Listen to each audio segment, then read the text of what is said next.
So in my opinion, this is the most recommended rotator cuff book. If you've torn your rotator cuff and you're looking for an answer in a book, this has to be the one that you look at.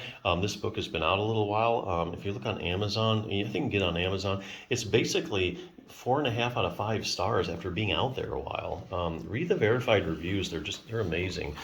This book really works. I'll go over it real briefly, just give you an idea what's in the book, see if it's something you're interested in. First part goes into basically what you'd expect, goes over the rotator cuff, what it is, what it does, why it's important, goes over each of the muscles.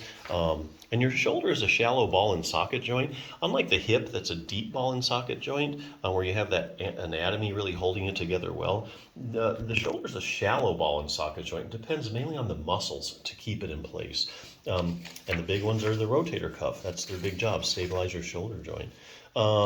This chapter talks about if you strengthen your rotator cuff and work it, all the benefits of it. Rotator cuff strengthening is shown to be effective in a lot of different shoulder conditions, like impingement syndrome. That's a common one. Just if you get more stability in your shoulder joint, then it's going to solve a lot of different shoulder problems for you. Maybe you have this mysterious chronic shoulder pain, you don't know what to do. Strengthen your rotator cuff. Anyway, it goes through stuff like that. Then it has the exercises. Basically, this book is great because it has 3 levels of an exercise program. It has a beginning, intermediate, and advanced. So let's say you just tore your rotator cuff. You're doing something, in the gym or whatever. Sometimes people wake up and they're like, I can hardly move my arm. So if you can hardly move your arm, you're going to need a different set of exercises. And then you use the beginning routine. And then you move on eventually when you can tolerate that to the intermediate and the advanced. Let's say you just want to avoid a rotator cuff problem altogether, or you have a rotator cuff tear, but you can still do a fair amount of things. Then you can start with the advanced program.